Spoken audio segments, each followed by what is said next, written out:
तो आज की क्लास स्टार्ट करते हैं। ठीक है, तो आज हम क्या क्या करेंगे। एक हमने सुनने के लिए दिया था आपको मुंशी प्रेमचंद और मुक्ति बोध। ठीक है, दूसरे राइटर, दो राइटर हो गए। उत्तराखंड परीक्षा वाणी से हमें सुनना है जो वन वन्य आंदोलन और वन्य जीव, ठीक है, राष्ट्रीय उद्यान और वन्य जीव अभ्यारण्य वाला जो चैप्टर है ये हमने कल दिया था। ठीक है, इसके बाद हम करेंगे ये आज जो है संविधान का भाग 4। ठीक है, भाग 3 तक अभी हमने इसमें कर लिया है, तो इससे आगे करेंगे। सबसे पहले जो क्वेश्चन सुनने वाले हैं वहां से शुरू करेंगे हम। ठीक है, तो सबसे पहले बताओगे मुंशी प्रेमचंद जो थे उनका वास्तविक नाम क्या था? धनपत राय। हाँ, तो धनपत राय श्रीवास्तव नाम है उनका। उनका जन्म कब हुआ था? जन्म 1830। हाँ, दोबारा बताओ। 1880 30 में सर, सॉरी 80। 80 में, 1880। जी सर। हाँ, और 56 साल का इनका जीवन काल है। 31 जुलाई है इनका, 31 जुलाई 1880। ठीक है, इनकी मृत्यु कब हुई थी? 1936। 1936। हाँ, 8 अक्टूबर 1936। और इनकी बारे में मृत्यु भी जो है आयोग पूछ चुका है ना? तो जो बड़े राइटर हैं उनका हमें जन्म और मृत्यु दोनों मालूम होना चाहिए। ठीक है, और वैसे ज्यादातर का तो जन्म से ही काम चल जाता है।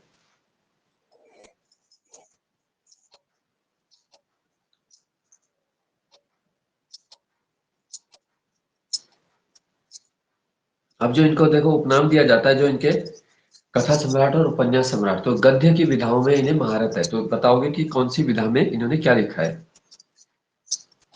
ठीक है, सबसे पहले नमक का दरोगा, ये कौन सी विधा है? ये कहानी विधा में है। ठीक है, दो बैलों की कथा, कहानी। ये भी कहानी है। गोदान, उपन्यास। उपन्यास है गोदान। गोदान उपन्यास है और सबसे महत्वपूर्ण उपन्यास माना जाता है। इसे कृषक जीवन का महाकाव्य भी कहा गया है। ठीक है, क्वेश्चन थोड़ा सा घुमा के भी पूछ सकते हैं कई बार कि किस रचना को कृषक जीवन का महाकाव्य कहा गया है। तो कहानियां तो छोटे पार्ट में होती हैं, जैसे एक बुक के अंदर 25 कहानी 50 कहानी आ सकती है उनकी, लेकिन उपन्यास उतने बुक में एक ही आएगा केवल। फिर है मंत्र, ये कौन सी विधा में लिखा गया है? उपन्यास। मंत्र भी इनकी कहानी है। ठीक है, इनकी ज्यादातर कहानियां जो है बड़ी मार्मिक होती है, मतलब वो दिल को छूने वाली सभी। ठीक है, या उनमें कोई शिक्षा होगी या समाज के किसी न किसी पहलू से छूने वाली होती है वो। ठीक है, तो ये भी कहानी होगी। इसके बाद है सौत। ठीक है, और दूसरा बता रहा हूँ मैं, कहानी। मैकू। हाँ, ये सब भी कहानियां ही हैं इनकी।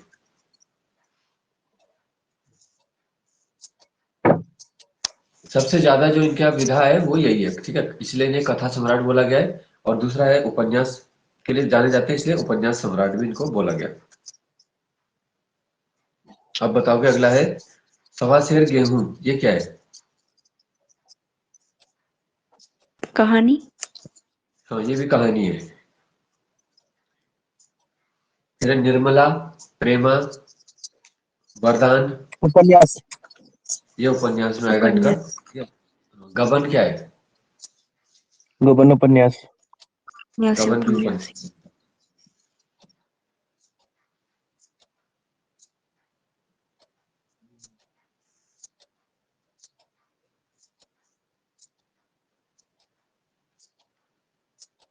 तो ये ज्यादातर जो लिखते थे ये वास्तविक घटनाओं से संबंधित ही लिखते थे।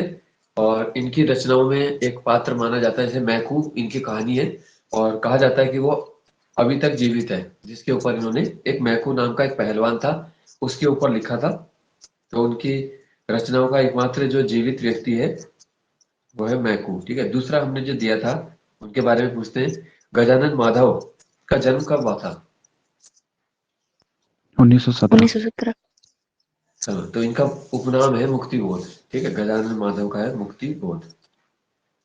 इनकी मृत्यु कब हुई है?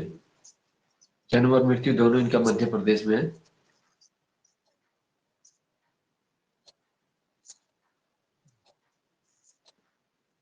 इनकी मृत्यु 1964। इनके भाई जो है शरद चंद्र, वो भी एक बड़े लेखक थे। और किस भाषा में लिखते थे वो?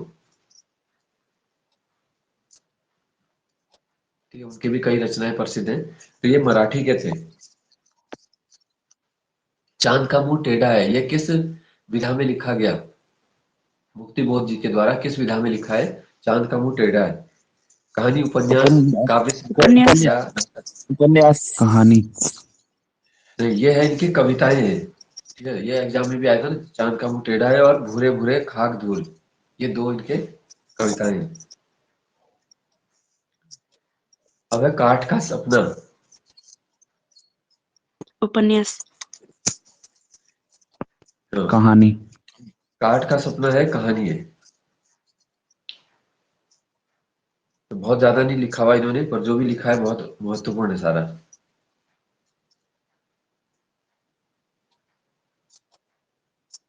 ठीक है, इसके बाद है, इन्होंने एक इतिहास भी लिखा था, क्या था उसका विषय? जैसे हजारी प्रसाद ने भी बहुत सारा लिखा है ना, हिंदी साहित्य का इतिहास लिखा है उन्होंने। तो इन्होंने लिखा था भारत इतिहास और संस्कृति, इस नाम से लिखा है। कामायनी एक पुनर्विचार, ये किस विधा में है? कामायनी पे लिखा है इन्होंने, जो आलोचनात्मक।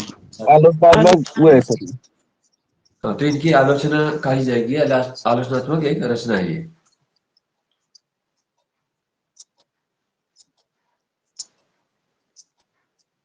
फिर विपात्र क्या है?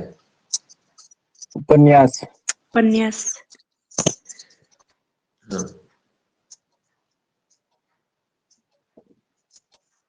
ठीक है। और इन्होंने कथन भी दिया था वो कि मुझे कदम कदम पर चौराहे मिलते हैं, है ना। तो इस कथन का मतलब ये है कि हर कुछ समय के बाद मतलब कहाँ जाना है। ठीक है, चौराहे में हम कई बार वो हो जाते हैं कि अब लेफ्ट राइट कहाँ जाना है, ऊपर नीचे। तो ऐसा इन्होंने बताया है। तो इंसान के जीवन में भी इसी तरह से आते रहते हैं, है ना। जब तुमने जैसे 12वीं किया होगा, तुम सोचते हो अभी मैं कौन सा कोर्स कर लूँ, कंप्यूटर कर लूँ कि फिर कुछ और कर लूँ, पर तुमने सोचा फिर कि यूके ट्रिपल एससी की तैयारी अच्छी रहेगी, है ना। तो फिर यूकेपीएससी की भी की। तो अच्छी बात है, इसकी तैयारी करने में बहुत कुछ व्यक्ति सीखता भी है, लेकिन अगर अच्छे से ही काम हो तो तभी अच्छा है कि मेहनत कर रहे हैं और उसका फल भी समय पे मिले।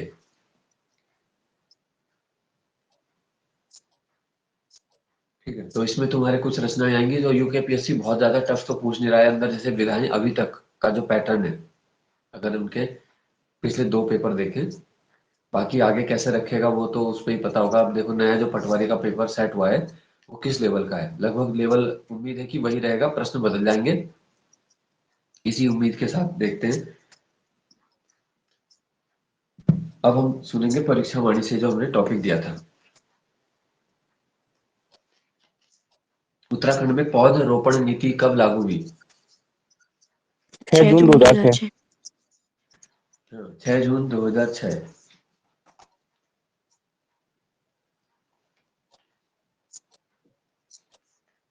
कार्बेट नेशनल पार्क की सुरक्षा के लिए एसटीपीएफ का गठन कब किया गया? 2013। 2013। 2013 में हुआ था। खास पट्टी वन आंदोलन कब हुआ था? 1907। हाँ, ठीक है, 1907 में खास पट्टी वन आंदोलन, जो टिहरी में ये जगह पड़ती है। ठीक है, जो हमारा मूल निवास का क्षेत्र है, तो वही उसे खास पट्टी बोलते हैं। ठीक है, जहाँ चंद्रवदनी मंदिर भी है, तो हमारा मूल निवास भी वही है। तो 1907 में वहां पे वन आंदोलन किया गया था।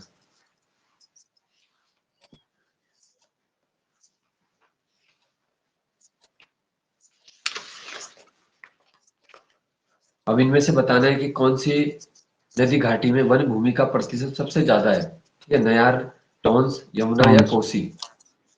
टॉन्स। टोन तो से। ये आएगा, टॉन्स नदी की घाटी में वन भूमि का प्रतिशत सर्वाधिक है। ठीक है, अगर हम केवल तुक्का लगाएंगे कि बड़ी नदी सोच के, तो सब टोन से दूसरी कोसी नदियों में यमुना। लगा देंगे। तो ये इसका ये सही है। ठीक है, फिर है फॉरेस्ट ग्रीवेंस कमेटी, कब बनी थी? 1921 13 13 अप्रैल अप्रैल 1921। 13 1921 अप्रैल 1921। ठीक है, किसकी अध्यक्षता में बनी थी ये? प्री उसमें मैडम हाँ, तो कल हमने कमिश्नर डिस्कस किए थे। तो 1914 से 1924 तक जो है जितनी भी घटनाएं हुई वो सब इनके काल के पर्सी बीडम और फॉरेस्ट ग्रीवेंस कमेटी के भी वो चेयरमैन यानी कि अध्यक्ष थे। या बाकी क्वेश्चन देखते हैं, इसी चैप्टर के हैं।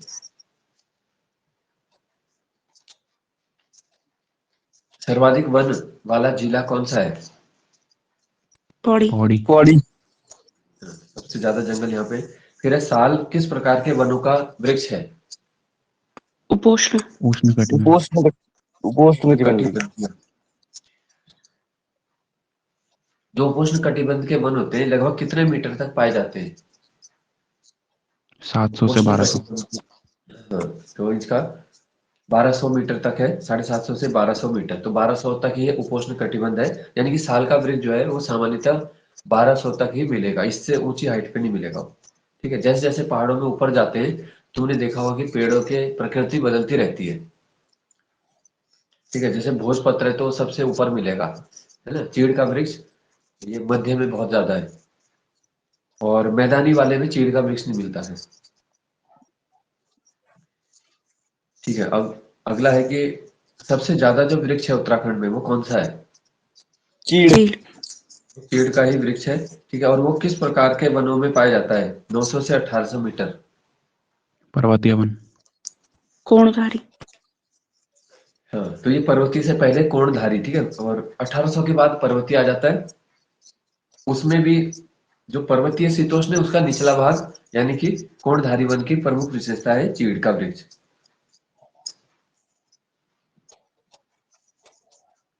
ठीक है, तो उत्तराखंड में सर्वाधिक वृक्ष यही है। अब इसमें बुग्याल है, तो तुम्हें बताना है कौन सा कहाँ है। घसतोली बुग्याल, ये बताओ, यहाँ से शुरू है घसतोली। चमोली चमोली चमोली। हाँ, माणा के पास है। फिर है गोरसो बुग्याल, गोरसु चमोली चमोली। विज्ञान भी चमोली ये भी वही है, हाथी पर्वत के पास है। ठीक है, तो यूके ट्रिपल एस सी तो देता था इस प्रकार से क्वेश्चन कि कौन सा बुग्याल हाथी पर्वत के पास है। थोड़ा क्वेश्चन क्या है, फिर टफ हो जाता है कि अगर तुम्हें केवल जिला मालूम है तो फिर कंफ्यूज हो जाओगे कि चमोली में तो बहुत सारे हैं, है ना। लेकिन अभी यूके पीएससी तो ज्यादातर क्वेश्चन नॉर्मल दे रहा है। तो तुम्हें क्या है फिर कि जीएस या ऐसे पोर्शन में नंबर एक्स्ट्रा लेने हैं जहां से स्कोर अच्छा हो जाए, है ना। क्योंकि उत्तराखंड और हिंदी ऐसी आ रही है कि जो 6 महीने से पढ़ रहा है या 3 साल से पढ़ रहा है लगभग उनके बराबर ही आ जाते हैं नंबर।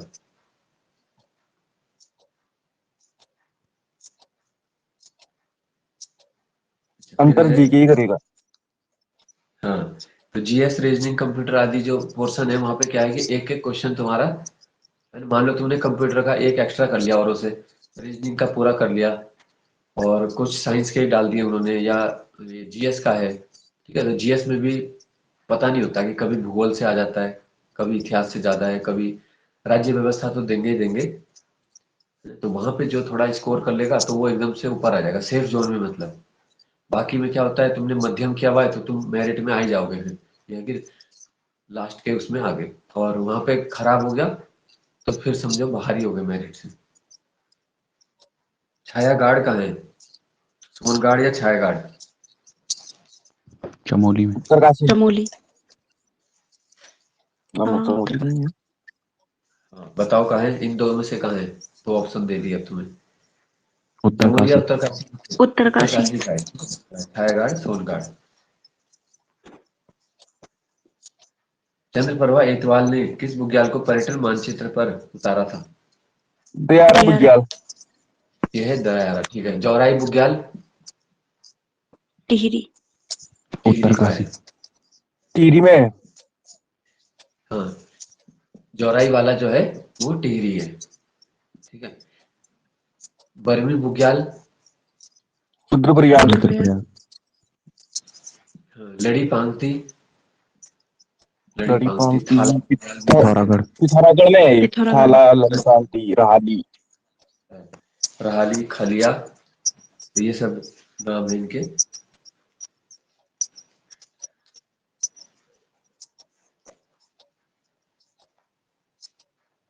किस बुग्याल को जड़ी बूटियों के कारण सुरक्षित जैव पार्क घोषित किया गया?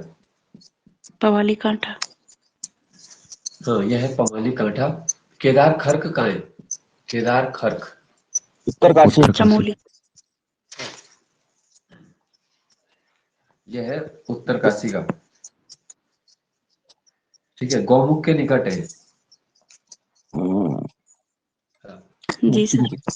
फिर है जो लाइकेन होता है वो किस प्रकार की वनस्पति में आएगा? एल्पाइन, टुंड्रा, शीतोष्ण या पतझड़? टुंड्रा। मानसून। ये टुंड्रा। सबसे ऊंचाई पे है, टुंड्रा तुल्य वनस्पति बोलते हैं इसे। ठीक है, मांस, लाइकेन और बहुत छोटी घास, वहां पे क्या है, वृक्ष नहीं होते। ये वो क्षेत्र होगा जो सदैव बर्फ से आच्छादित रहेगा और 3600 से 4800 मीटर। ठीक है ना। इसके बाद तो ट्रांस वाला पड़ जाता है जहाँ पे वृष्टि छाया क्षेत्र। तो यहाँ तक हमारा उच्च हिमालय का सबसे ऊपरी हिस्सा है टुंड्रा तुल्य।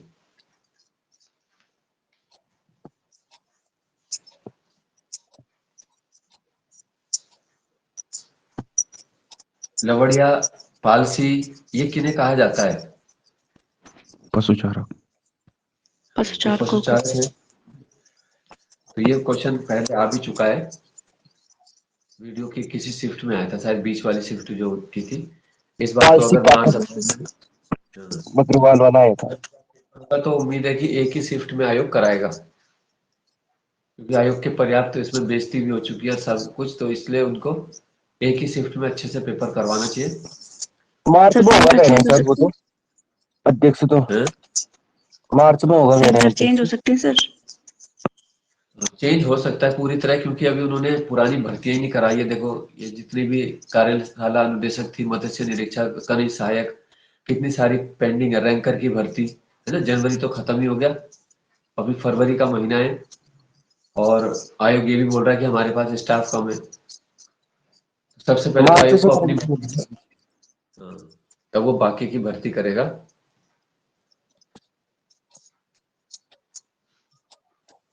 तो काम कहाँ से होना है? देखो, वहाँ सैटरडे संडे छुट्टी रहती है और फिर दिन में कितने घंटे मिलते हैं काम के, तो काम इसलिए क्या है, हो नहीं पाता। सरकारी काम ऐसे ही होता है ना, धीरे धीरे खिसकता है वो। और अगर उन्हें ये लगे कि हमें बच्चों के लिए देना है रिजल्ट, तो तब वो एक्स्ट्रा काम करें। अगर वो 1 घंटे एक्स्ट्रा कर दें, सैटरडे को भी कर दें, तो कौन सा नियम टूट जाएगा, है ना। लेकिन अगर इच्छा शक्ति हो तभी ऐसे काम हो सकते हैं। तो मुझे तो लगता नहीं कि मार्च में ये करा पाएंगे। डेट फिर आगे खिसकानी पड़ेगी उन्हें, है ना? सारी व्यवस्था है, क्योंकि उसमें जो बच्चे नकलची थे। तो मार्च में तो पेपर भी, हाँ, बोर्ड एग्जाम। 300-400 बच्चे तो उसमें नकल वाले हैं, उनको सेपरेट भी करना है, उन्हें बैन करवाना पड़ेगा पहले तो।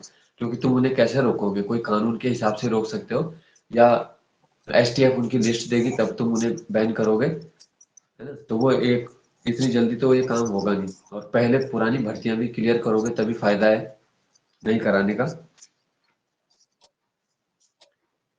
3-3, 4-4 साल वाली भर्तियां तो ये करा नहीं पाए, तो ये सिस्टम थोड़ा गलत है।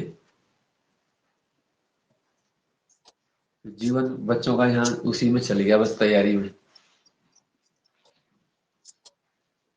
है ना। लेकिन अब जो है, मुख्यमंत्री जी ने बोला है कि अभी सख्त, सबसे सख्त कानून जब भारत का है वो उत्तराखंड में आएगा, नकल विरोधी। अब देखते हैं कितना सख्त कानून है, तो उससे पता चलेगा फिर आगे क्या क्या रुकता है।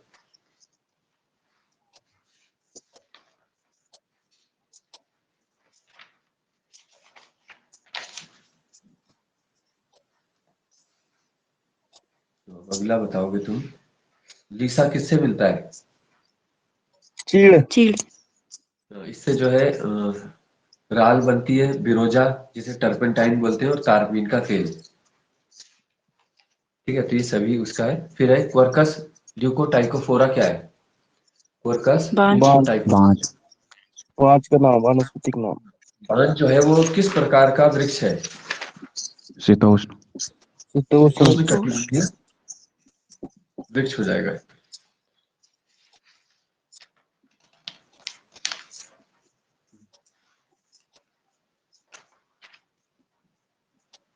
कौन सा वृक्ष जो है कागज के रूप में प्रयुक्त किया जाता है? भोजपत्र। भोजपत्र। भोजपत्र। ठीक है, भोजपत्र का क्या यूज करते हैं इसमें? छाल। छाल। जो तने की छाल है उससे बनाया जाता था और प्राचीन समय से इसका उपयोग हो रहा है लिखने के लिए। फिर है बुद्धिवर्धक पौधा कौन सा है? ब्राह्मी। वनस्पति। ब्राही।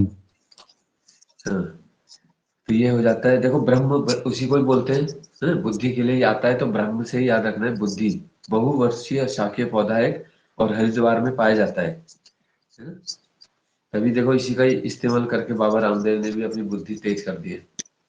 सर यहाँ भी मिलता है। तो बस उसी को खाओ बस, है ना? अब ये है कि ये जी सर। आयुर्वेदिक चीजें, इनका असर पता नहीं कब तक होता है।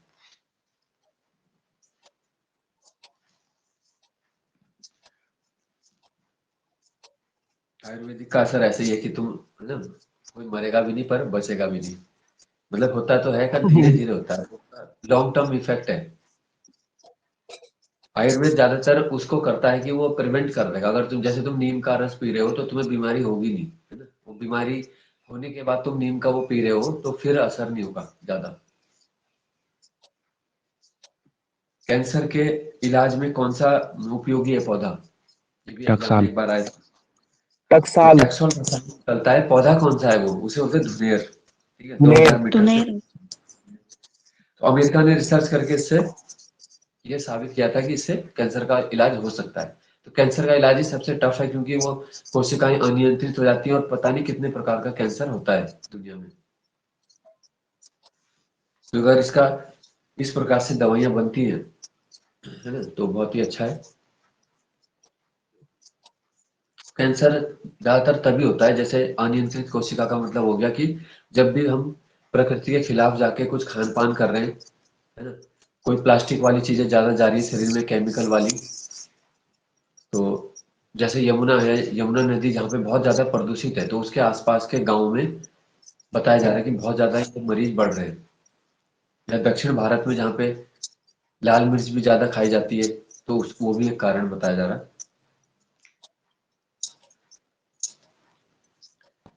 बेलाडोना की खेती कब शुरू हुई? 1903। 1903। 1905। तो पहला औषधीय पादप है बेलाडोना। फ्रांस को कौन सी वनस्पति का निर्यात होता है? झूला। झूला वनस्पति। उत्तराखंड को हर्बल स्टेट कब घोषित किया गया? 2001। हाँ, 14 अगस्त 2001। ठीक है, हर्बल स्टेट।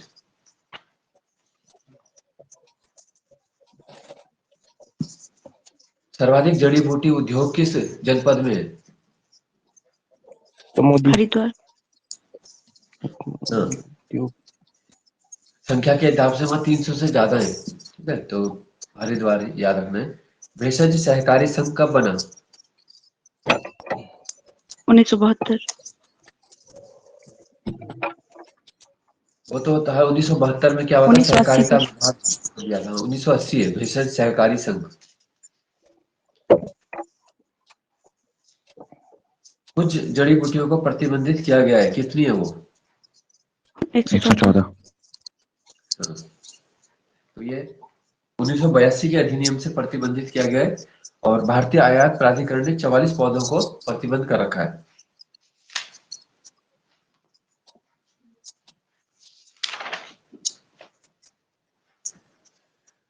अच्छा, फिर है रवाई आंदोलन कब हुआ था? 30 मई 1930। 30 मई 1930।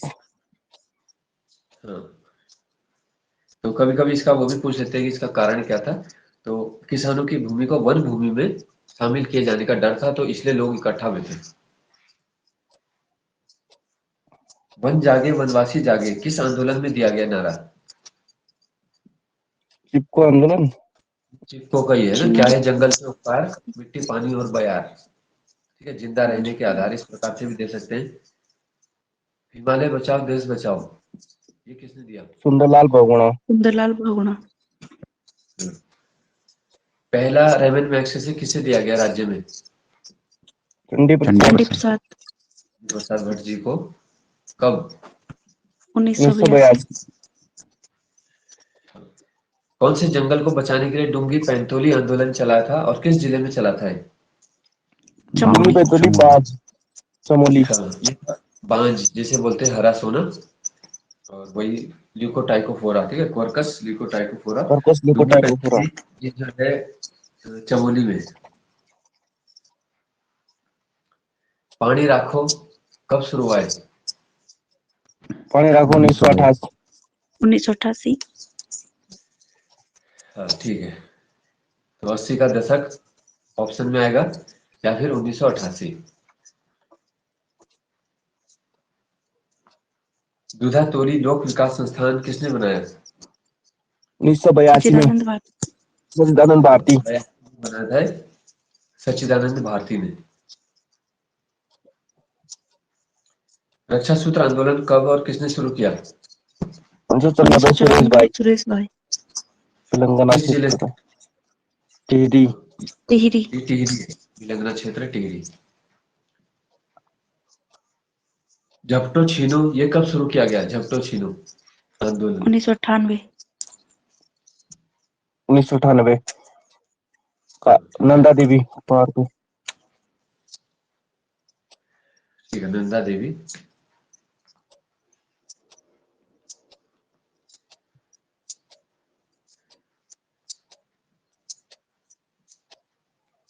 पार्क प्रबंधन को अपने हाथ में लेने के लिए ग्रामीणों ने जो है मांग कर रहे थे, तो उसमें अपने पालतू जानवरों के साथ वहां पे चले गए थे, ठीक है, अपने हक छीनने के लिए।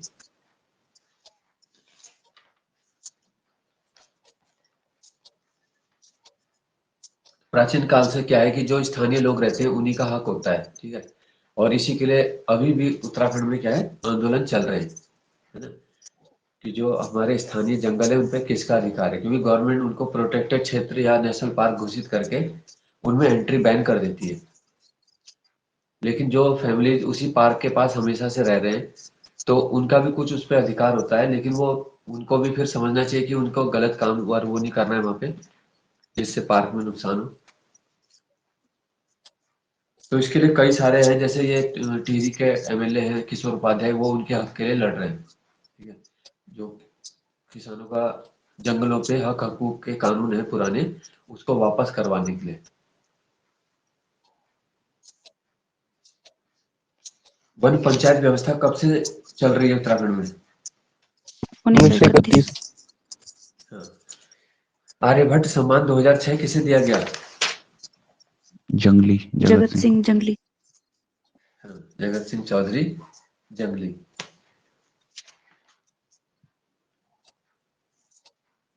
तो इनका उपनाम है जंगली।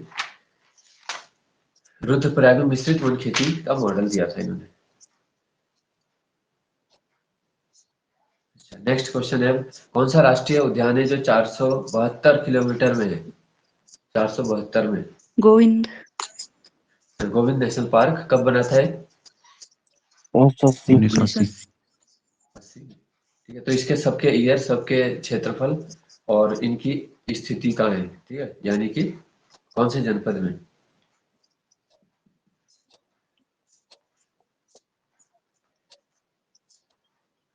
नेक्स्ट है, पुष्पावती नदी कहाँ से निकलती है? पुष्पतोया उसको तो याद था पुष्पतोया से। और फूलों की घाटी, ठीक है, यहाँ से बह रही है मध्य में, फूलों की घाटी का क्षेत्रफल कितना है राष्ट्रीय उद्यान का? 57.50 5 87.5, और क्षेत्रफल में ही सबसे छोटा राष्ट्रीय उद्यान है। फूलों की घाटी को विश्व धरोहर कब घोषित किया गया? 14 जुलाई 2005 5 तो इम्पोर्टेंट ईयर है, याद रखना इसका। किस ग्रंथ में कहा गया था नंदन कानन फूलों की घाटी को? केदार खंड स्कंद पुराण के केदार खंड और केदार खंड में आ जाता है। अलका किस में कहा गया है इसको? मेघदूत मेघदूत में दूत में इसको बोला गया है।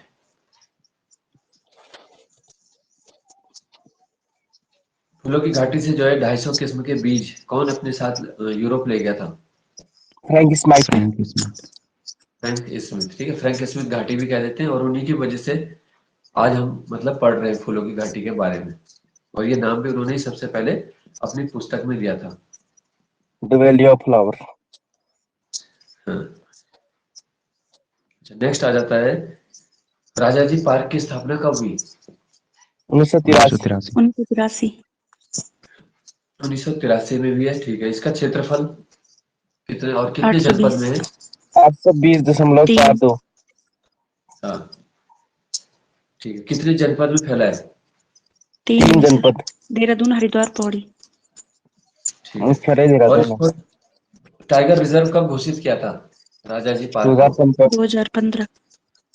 15 से ये टाइगर रिजर्व भी है, तो 15 भी ध्यान रखना।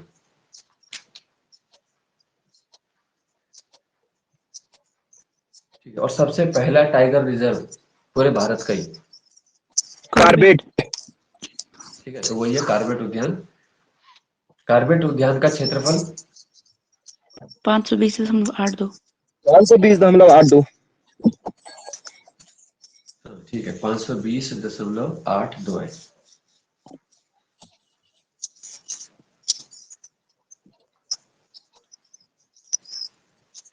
कार्बेट उद्यान का नाम पहले क्या था जब इसकी हेली स्थापना नेशनल हुई? पार्क। कैली नेशनल पार्क। हेली के नाम से रखा था, और उसके बाद उसके बाद रामगंगा हो गया था नेशनल पार्क। रामगंगा। रामगंगा रखा है, ठीक है, रामगंगा राष्ट्रीय उद्यान। और दोबारा से यही नाम रखने के लिए विचार किया जा रहा है, फिर बदल के यही जी कर सर। सकते हैं।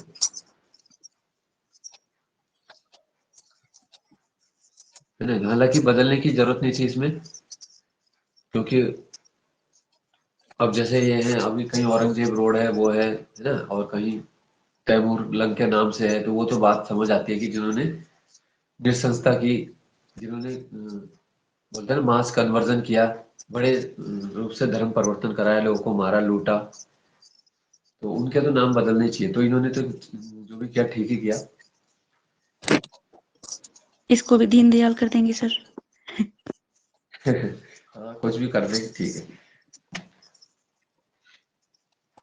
होटल भी तो है यहाँ पे वैसे। पूछ सकते हैं कि मोदी ट्रेल किस राष्ट्रीय उद्यान में है? कार्बेट। और नहीं, ठीक है। तो जो उसके क्या बोलते हैं, बेयर ग्रिल्स जो है, मैन वर्सेस वाइल्ड तुमने देखा होगा, और जी उनके सर। साथ मोदी जी आए थे कार्बेट उद्यान में। तो दोनों ही अपने क्षेत्र के वैसे दिग्गज व्यक्ति है ना।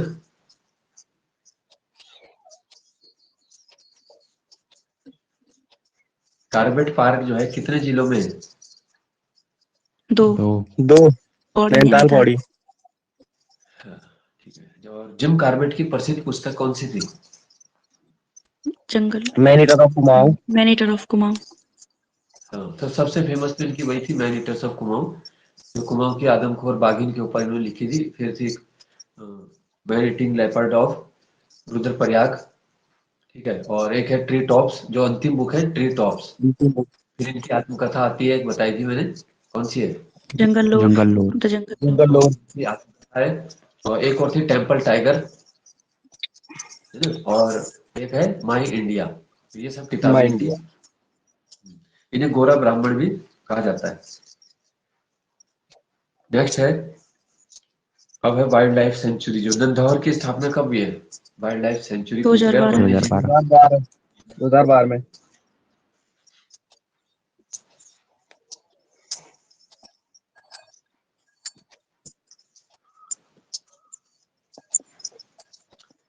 सोना नदी बिहार 1987। 1987। 87 में बना है, ठीक है। अस्कोट 1986। 1986।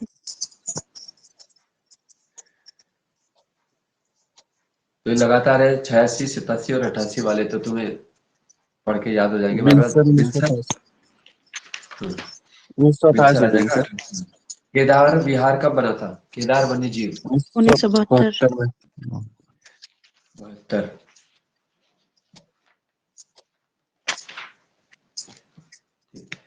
2022 में जो है कौन सी सेंचुरी थी, इनमें से नहीं है वो, लेकिन पूरे भारत में से जो सर्वाधिक प्रसिद्ध भी थी,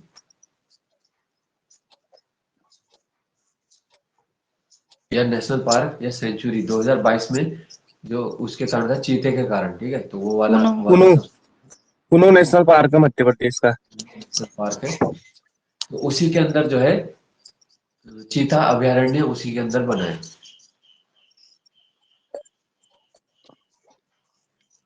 तो हमारे जो जितने भी पर्यावरणविद हैं और जंतु विज्ञान से जुड़े हुए उन्हें यही लगा कि वहां पे सबसे अच्छा है उनके लिए। कुल्लू में।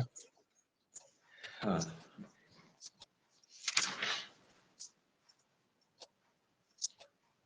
आ सकता है उसके बारे में क्वेश्चन कुछ ना कुछ आ ही जाएगा बाद में।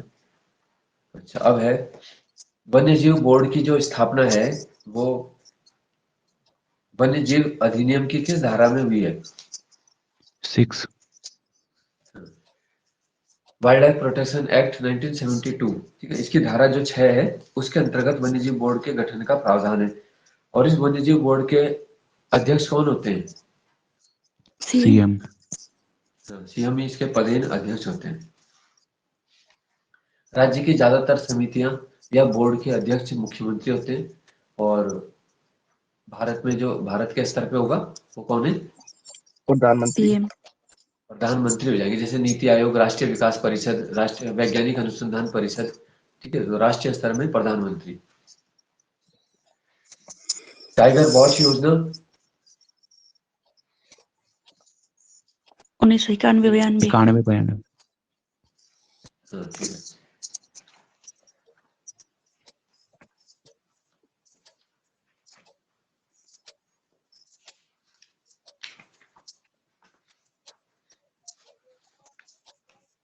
स्नो लेपर्ड योजना 90, 91. 1990-91 में हिम तेंदुआ संरक्षण के लिए। और ये वर्तमान में किसके सहयोग से चल रही है? किस देश के सहयोग से? नीदरलैंड। नीदरलैंड। नीदरलैंड की सहयोग से। नीदरलैंड के सहयोग से है ये, ठीक है, हिम तेंदुआ संरक्षण। और ये केंद्र कहाँ बन रहा है इसका? उत्तरकाशी। उत्तरकाशी में। लंका नामक स्थल उत्तरकाशी उसके पास बन रहा है। ठीक है, तो ये ज्यादातर इस चैप्टर के क्वेश्चन जो है वो हो चुके हैं। बहरोड़ी केंद्र कब बना? 1977। 1977। 1977 में। राजगढ़ी वन आंदोलन कब हुआ था? राजगढ़ी, ये था 1926 में शुरू हुआ था, ठीक है, राजगढ़ी वन आंदोलन। 1926।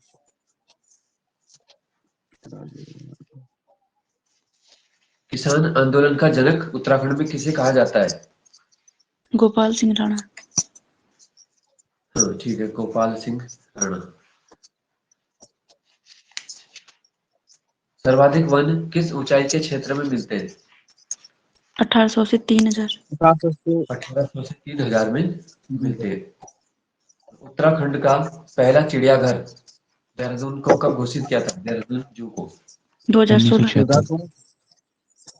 16 में, 2016। जौलाखाल आरक्षित क्षेत्र किस जनपद में है? ये उससे अलग क्वेश्चन है, परीक्षावाणी में नहीं है। जौलाखाल आरक्षित क्षेत्र है तो नैनीताल में, नैनीताल। ठीक है ना।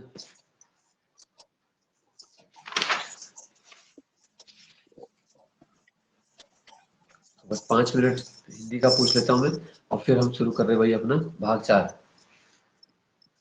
कौन से प्रकार के पत्र होते हैं जिसमें, ठीक है, पत्र लेखन में से कौन से प्रकार का पत्र है जिसको पीडी श्री के साथ शुरू किया जा सकता है? अर्ध एक सरकारी। दूसरे अधिकारी, हाँ, तो ये अर्ध अर्ध सरकारी। सरकारी। जो सरकारी होता है वो पूरी तरह ऑफिशियल लेटर होगा, लेकिन जो अर्ध सरकारी पत्र होगा वो दो लगभग समकक्ष अधिकारियों के मध्य भेजे जाते हैं, ठीक है। और वो दोनों एक दूसरे से, जैसे दो एसडीएम है तो जाहिर सी बातें हो सकता है वो एक ही बैच के निकल जाए या साथ में पहले से जानते भी होंगे, है ना। तो पूरी तरह इस प्रकार के पत्र को हम ये भी नहीं कह सकते कि इसमें अनौपचारिक, पूरी तरह अनौपचारिक भी नहीं है ना, कि कोई अभिवादन नहीं होगा, लेकिन फिर इसके साथ वो शुरू करेंगे। कौन सा प्रारूप गजट में प्रकाशित होता है? अधिसूचना। अधिसूचना। अधिसूचना यानी कि नोटिफिकेशन। किस पत्र को गस्ती पत्र भी कहा जाता है? पारपत्र। नहीं, सॉरी। पार पत्र क्या होता है? वो था परिपत्र। पासपोर्ट। पासपोर्ट। जी सर। पासपोर्ट होता है पासपोर्ट के पासपोर्ट। लिए हाँ, पासपोर्ट के लिए हिंदी है पारपत्र, वो फॉरेस्ट गार्ड में आया था ना। परिपत्र है। दस्ती परिपत्र। पत्र जो कार्यालय परिपत्र। श्रेणी का पत्र होता है, और ये होता है परिपत्र। जी हाँ सर। ठीक है, सर्कुलर। ठीक है, एक सर्कुलर जारी हो गया। जैसे हम कोई समय बदले कोचिंग का, तो एक सर्कुलर जारी करके बता देंगे और सभी के पास चला जाएगा।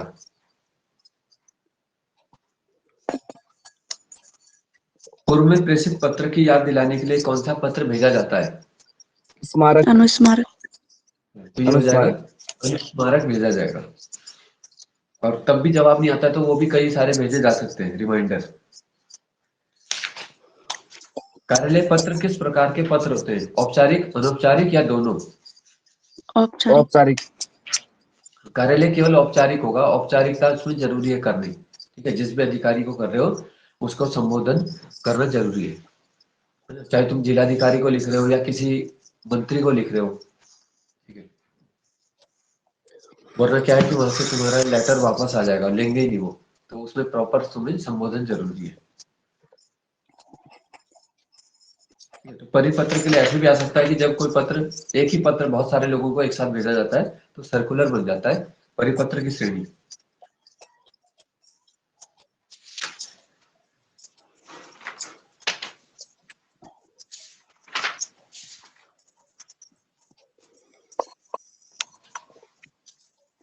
फ्लैश न्यूज को क्या कहा जाता है प्रचलित भाषा में? Flash news, breaking. Breaking news. ये ब्रेकिंग न्यूज। ठीक है, जो अभी घटना हुई है उसको सूक्ष्म शब्दों में पहुंचाया जाता है ना? और फिर उसकी विस्तृत व्याख्या की जाएगी बाद में। जैसे बोला जाता है ड्राई एंकर बोलते हैं, ड्राई एंकरिंग करना है ना। पहले तो उसको एक लाइन के रूप में बता दिया और फिर 1 घंटे का उस पर प्रोग्राम बनाया कि ऐसा क्यों हुआ।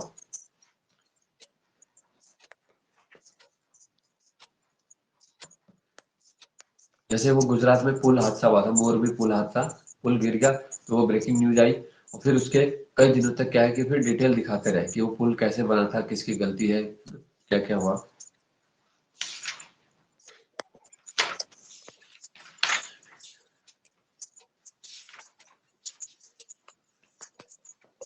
अच्छा, अब इसके बाद आ जाता है मेमोरेंडम को हिंदी में क्या कहा जाएगा? मेमोरेंडम, ये हो जाता है ज्ञापन। ठीक है, मेमोरेंडम होता है ज्ञापन।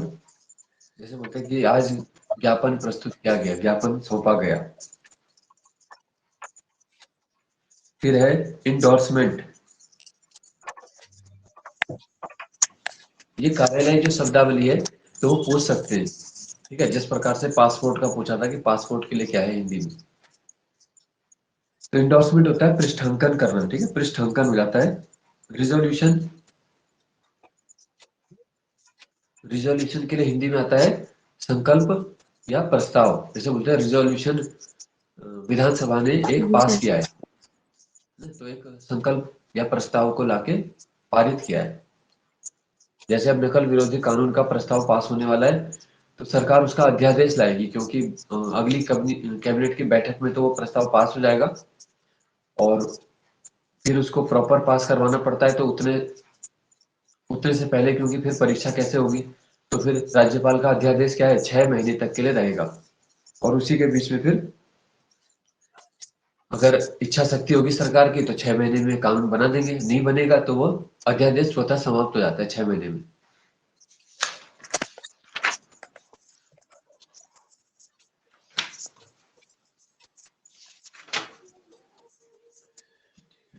अब है एजेंसी। ठीक है, एजेंसी शब्दावली के लिए क्या आएगा हिंदी में? एजेंसी का हो जाता है अभिकरण। ये पहले भी हमने बताए थे पर सबने लिखे नहीं होंगे, ये काफी इंपॉर्टेंट है और आ जाते हैं, तो इसकी मैं फोटो दे दूंगा। कमीशन को क्या बोला जाएगा हिंदी में? आयोग। कमीशन तो आयोग ही हो गया, आयोग। है ना? जैसे अधीनस्थ सेवा चयन आयोग। तो अधीनस्थ शब्द दर्शाता है कि वो समूह ग के स्तर की भर्तियां करवाएगा।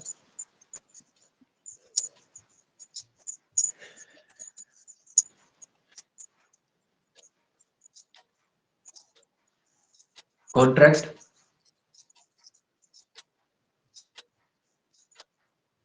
कॉन्ट्रैक्ट के लिए संविदा, जो समझौता।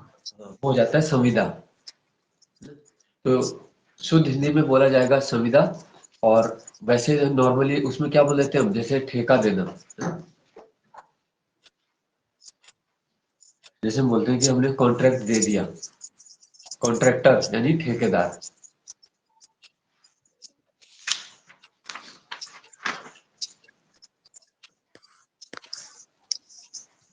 एक्टिंग, इसका मतलब क्या है एक्टिंग? एक एक्टिंग तो वो होती है जो हीरो करते हैं, और एक एक्टिंग कार्यालय शब्दावली में आती है, वो होता है कार्यकारी। जैसे बोलते हैं एक्टिंग प्राइम मिनिस्टर, ठीक है, तो कार्यकारी प्रधानमंत्री, तो ये कार्यकारी के लिए।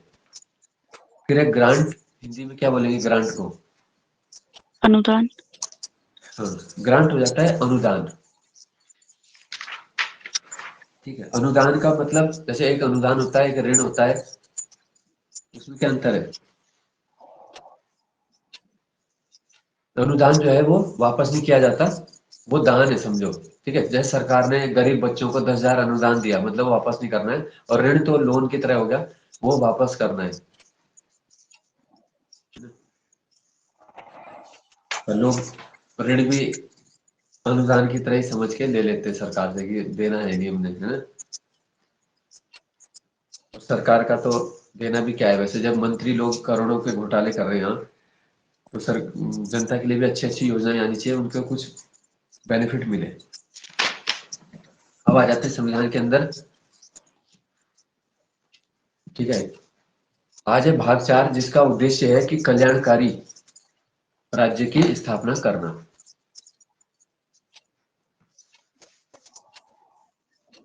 तो जो भाग 4 है और भाग 3 है, उसमें सबसे बड़ा अंतर यही है, एक तो है कि इसको भाग 3 को यानी मौलिक अधिकारों को न्यायालय द्वारा परिवर्तित किया जा सकता है। ठीक है, भाग 3 के अधिकारों को मांगने के लिए हम कोर्ट जा सकते हैं, हाई कोर्ट, सुप्रीम कोर्ट, जैसे रेट लगवाने के लिए, है ना, हमारे किसी मौलिक अधिकार के उल्लंघन पे। लेकिन भाग 4 के अंतर्गत जो भी बातें हैं उनको लागू करवाने के लिए हम न्यायालय की शरण में नहीं जा सकते। इसका मतलब भाग 4 जो है वो वाद योग्य नहीं हो रहा है। भाग 4 जो है डीपीएसपी, वो पूरी तरह राज्य की इच्छा पर होगा, यानी सरकार की इच्छा होगी तो वो देगी। जैसे अभी पूरे भारत में कॉमन सिविल कोड पे चर्चा चल रही है। ठीक है, और उसमें तुमने देखा होगा उत्तराखंड में भी है ना, एक 5 सदस्यीय कमेटी बनी है प्रकाश रंजन देसाई की अध्यक्षता में, उत्तराखंड में कॉमन सिविल कोड लाने के लिए, याद रखना इसको। ठीक है, तो प्रकाश रंजन देसाई की अध्यक्षता में 5 सदस्यीय कमेटी मुख्यमंत्री ने बना रखी है। वो क्या रिपोर्ट देते हैं, उसके आधार पे हर राज्य अपने अपने फैसले लेगा, और फिर उसको कंक्लूड करके सेंट्रल गवर्नमेंट एक ऐसा कानून बना देगी जो पूरे भारत में लगे। तो हर राज्य के कानून का पहले अध्ययन किया जाएगा कि किसी राज्य में ईसाई जनसंख्या बहुत ज्यादा है, किसी में मुस्लिम बहुत ज्यादा है, किसी बाकी जगह हिंदू तो है ही बहुसंख्यक। तो सभी चीजों का ध्यान में रखते हुए उसमें फैसला लेंगे। तो ये राज्य की इच्छा पे है। अगर जबकि इतने साल हो चुके हैं संविधान को, तो अब तक ये हो जाना चाहिए था कॉमन सिविल कोड भी। लेकिन देखो, कोई भी काम जब करना होता है तो उसके लिए मेहनत लगती है, इच्छा शक्ति लगती है ना। काम तुम कुछ भी कर सकते हो, तुम्हारी क्षमता तो इतनी है कि तुम रात 12 बजे पढ़ के और सुबह 4 बजे भी उठ सकते हो। तो वो व्यक्ति की उच्चतम क्षमता जो इस्तेमाल करेगा छात्र। और फिर एक छात्र वो होगा जो 9 बजे सो जा रहा है और सुबह 9 बजे उठ रहा, 12 घंटे की नींद ले रहा है, और फिर सोच रहा है कि मेरी किस्मत क्यों खराब है, मेरा सिलेक्शन क्यों नहीं हो रहा। और दूसरे का कितना बढ़ जाएगा, है ना, एक साल में कितना अंतर आ जाएगा, वो एक साल में 3-4 साल के बराबर पढ़ लेगा। तो यही वाली चीज होती है कि कुछ करना ही पड़ता है। तो भाग 4 की शुरुआत कर देते हैं। राज्य के नीति तत्व संविधान की अनोखी विशेषता है। ठीक है, सबसे पहले कथन आ जाता है, यह डॉक्टर अंबेडकर का। फिर है, नीति सिद्धांतों को ऐसा चेक बताया गया है जो बैंक की सुविधा अनुसार ही देय होगा, यानी अदा किया केटी जाएगा। शाह। हाँ, ये केटी शाह ने बोला था, इसको याद रखना। ठीक है, डीपीएसपी के प्रावधान किस देश के संविधान से लिए गए हैं? आइलैंड। आयरलैंड। Ireland, Ireland. और राज्यसभा में जो 12 लोगों का 12 व्यक्ति विविध क्षेत्रों से मनोनीत होते हैं, वो व्यवस्था भी यहीं से। तो ये चीज भी याद रखना है, आयरलैंड से। ठीक है, आयरिश संविधान। यह क्वेश्चन थोड़ा घुमा देते हैं कि कल्याणकारी राज्य की संकल्पना का उद्देश्य कौन से भाग प्रस्तुत करता है, तो यही हो गया। वहां पे थोड़ा हाँ सर। पेपर में प्रश्न पूछने की उनकी भाषा शैली थोड़ा अलग होती है। ठीक है, हम तो सीधा देते हैं ना कि भाग 4 में क्या है, और ये तो तुम्हें समझ आ गया, तो वहां पे थोड़ा सा अलग होता है। और आता हुआ क्वेश्चन छोड़ देते हैं कि ये तो हमने सुना ही नहीं, फिर बाद में देखा कि ये तो हमने आता है हमें।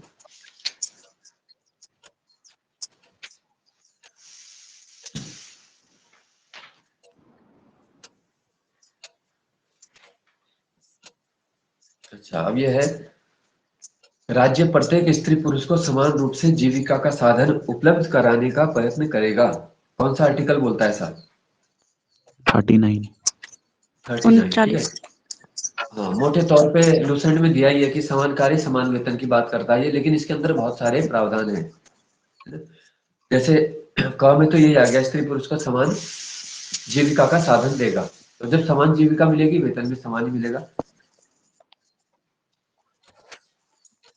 39 का बी यानी कि ख जो बोलता है 39 ख भाग हो जाएगा। ठीक है, बी लिख लो या ख लिखो, उसमें एक ही बात होती है।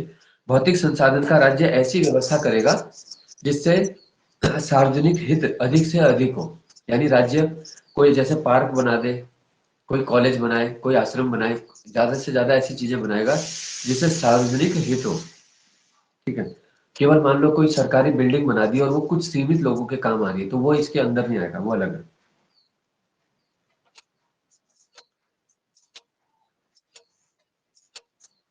39 का जो ग बोलता है, ठीक है, इन सब पार्ट को नोट कर लेना, बाद में इसकी फोटो दे देंगे। 39 का जो ग है वो क्या बोलता है? संपत्ति और उत्पादन का इस प्रकार से वितरण करना है कि उनका केंद्रीयकरण न हो और ये सार्वजनिक हित को हानि न पहुंचाए। ठीक है, तो जो भी सरकारें काम करती है वो इस तरीके से न हो कि केंद्रीयकरण को बढ़ावा मिले, जैसे अमेरिका में है ना, अमेरिका में क्या है, संघवाद है, फेडरलिज्म है, और हमारे देश में भी है लेकिन वो कम है। ठीक है, हमारा संविधान भी केंद्र की तरफ का झुकाव है, पर इतना ज्यादा नहीं है। यहाँ पे राज्यों को अलग विषय है, केंद्र के अलग है। राज्य के विषय पे कानून केवल राज्य के विधानमंडल बना सकता है। फिर आता है 39 का घ, इसमें वही है, स्त्री हो या पुरुष उसे समान वेतन समान कार्य के लिए मिलेगा। लेकिन इसका भी सरकारी स्तर पे तो इसका उल्लंघन नहीं होता, जैसे कोई स्त्री हो या पुरुष सबको बराबर सैलरी मिलती है। लेकिन वैसे तुम देखोगे तो अभी भी स्त्रियों की क्षमता को कम समझा जाता है और उन्हें कम वेतन दिया जाता है।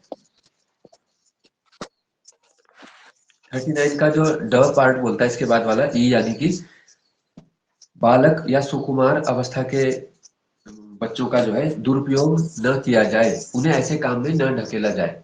ठीक है, तो कहीं ना कहीं ये उसी अनुच्छेद की तरह बोल रहा है जैसे 24 है ना, कि कारखानों में उनके नियोजन को रोक रहा है। तो यहाँ पे बोल रहा है कि उनकी सुकुमार अवस्था का ध्यान रखा जाए। जैसे कोई 15-16 साल का है और उसको भारी काम पे लगा दिया, फैक्ट्री पे लगा दिया, उसके शरीर के अंगों पे फर्क पड़ रहा है, उसको माइनिंग के काम में लगा दिया, तो ये किसका कर्तव्य है? राज्य का। ठीक है, अभी जब कोई किसी पे घर में खाने को नहीं होगा तो वो ये सोचेगा कि मैं कौन सा काम करूं कौन सा नहीं करूं, है ना। जब ऑप्शन नहीं होता तो व्यक्ति कुछ भी करता है। इसीलिए बोला गया कि राज्य की इच्छा पे, राज्य अगर ऐसा माहौल देगा, सुविधा देगा, तो क्यों किसी को ऐसा काम करना पड़ेगा, है ना। अगर सबको अच्छे अपने योग्यता अनुसार जॉब मिल जाए तो फिर ऐसी जॉब्स में जाना ही नहीं पड़ेगा।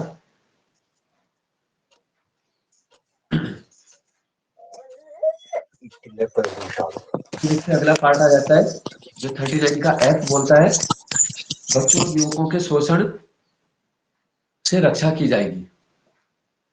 ठीक है, तो यहां तक ए से एफ तक वाले पार्ट तुम्हें नोट कर लेने। अच्छा, फिर है अगला जो महत्वपूर्ण अनुच्छेद है 41। ठीक है, राज्य साधन के अनुसार विकास की सीमा के भीतर प्रयास करेगा कि नागरिक योग्यता अनुसार रोजगार शिक्षा पा सके।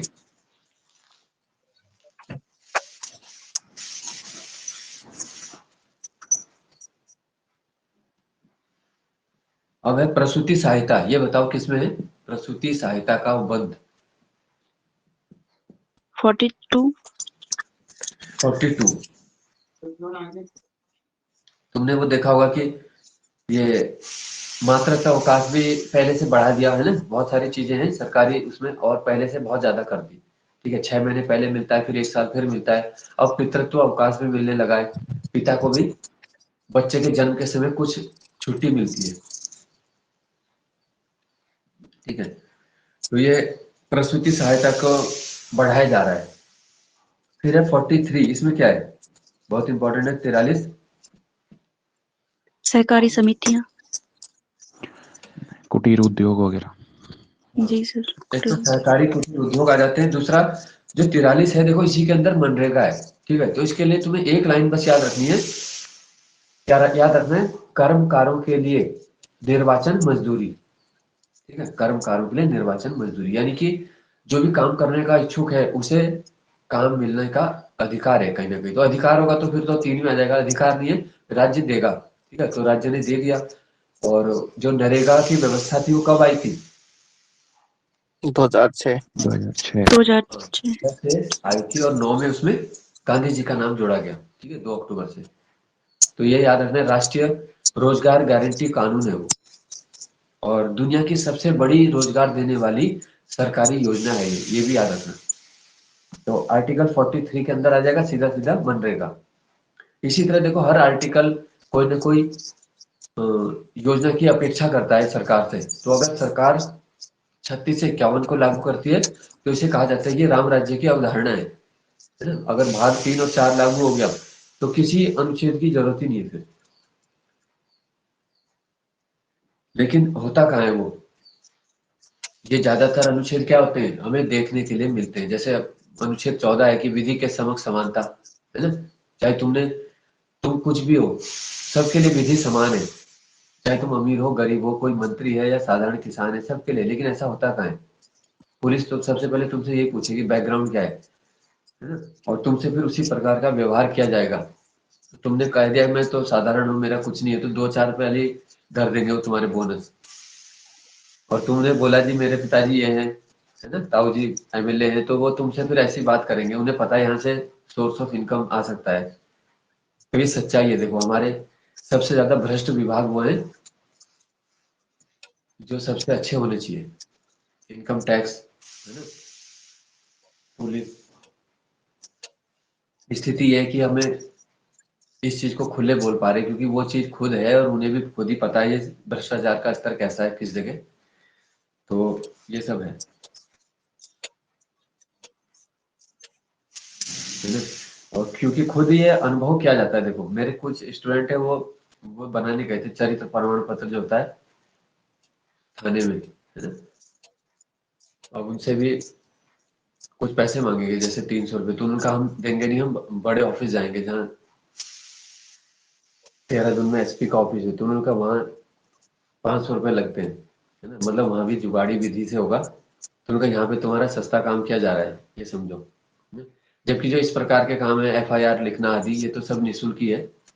किसी का कैरेक्टर का वो देना, है ना, कैरेक्टर वेरिफिकेशन करना, कोई भी जॉब से पहले वो वेरिफिकेशन होता है व्यक्ति का।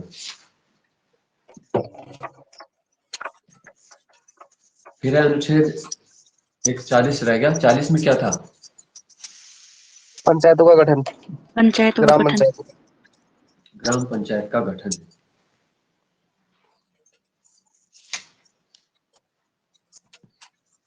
देखो ये भी हमारा क्या है कि ग्राम पंचायतें मौलिक संविधान में नहीं थी। ठीक है, उस समय तो। और जो इनको संवैधानिक दर्जा दिया गया वो 73 में से ग्राम पंचायतों को मिल गया है, और 74 में से स्थानीय नगरीय शासन को मिला है। तो ठीक है, तो 73वां 74वां ये दोनों इंपॉर्टेंट आए, तो वहां से कानूनी दर्जा मिला। तो 40 को वहां पे बाद में मतलब लागू करवाया गया है। ठीक है,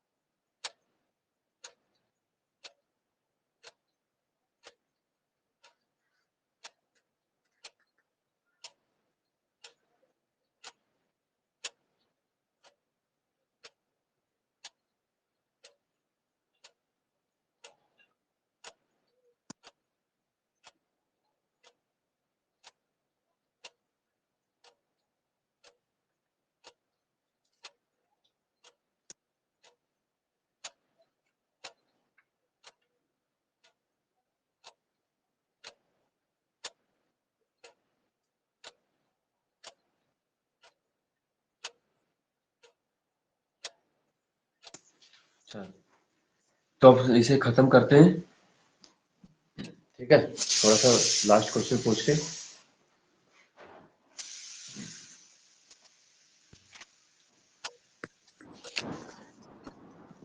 अंतर्राष्ट्रीय शांति सुरक्षा किसमें? 51। 50 51 51 में। इक्यावन। तो ये भी राज्य का कर्तव्य है कि वो अंतर्राष्ट्रीय शांति सुरक्षा देगी जिससे नागरिकों का भला होगा। ठीक है, यानी कि जानबूझ के युद्ध या उसके उकसाने की कार्रवाई में भाग नहीं लेंगे, है ना। जैसे किसी कई देश, पाकिस्तान जैसे देश उसमें संलग्न हो जाते हैं। ठीक है, और वन्य जीव पशुपालन आदि को बढ़ावा देना ये किसमें है? 48। 48। हाँ, ये है 48 में आएगा।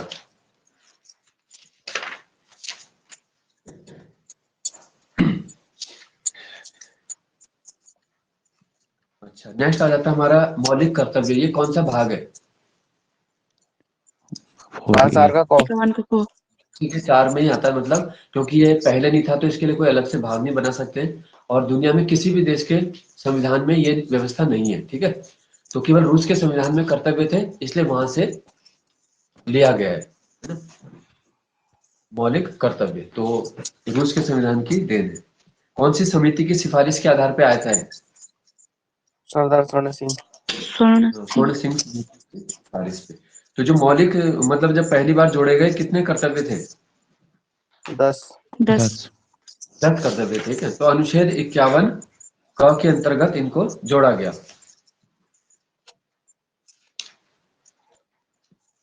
अच्छा, अंतिम कर्तव्य जो है कब और कौन सा लाया गया है? 186वां क्वेश्चन। शिक्षा की अनिवार्यता। एक बार हमें सारे कर्तव्य भी पढ़े होने चाहिए कि पूछ लेते हैं कि कभी कौन सा हमारे मूल कर्तव्य नहीं है। ठीक है ना, तो कर्तव्य को भी सारे ध्यान में रखना है। हाँ, जो जो शिक्षा का अधिकार जो था 6 से 14 साल के बच्चों के लिए, उसको मौलिक कर्तव्य के अंदर भी रखा है।